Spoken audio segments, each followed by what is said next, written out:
Welcome to Luca is a Billionaire, where the only thing I invest in is your answers.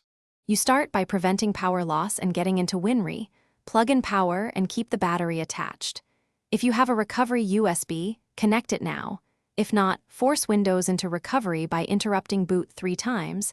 This makes the system load WinRe. Once WinRe appears, choose Troubleshoot, then Advanced Options. Make sure to select Repair or Command prompt depending on the next step. This gives you tools to repair boot records and run diagnostics before changing system files. Now you repair the boot infrastructure and check disks. Open Command prompt and run bootrec with the sequence /fixember, /fixboot, /scanos, then /rebuild. This restores boot code and BCD entries. Once done, run chkdskc /f/r to fix file system errors and recover bad sectors, because corrupted disk metadata often causes loops.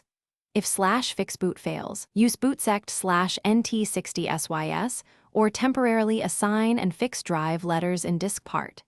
These steps correct partition boot records so Windows can start. Finish by restoring stability and testing. Back in Win, re-choose System Restore to undo recent updates or driver changes, because those often trigger loops. If that doesn't work, disable Automatic Restart and boot to safe mode with networking to isolate drivers and services. Once in safe mode, uninstall suspect drivers or updates. If the loop persists, choose Reset this PC while keeping files, or perform a clean install from your recovery USB.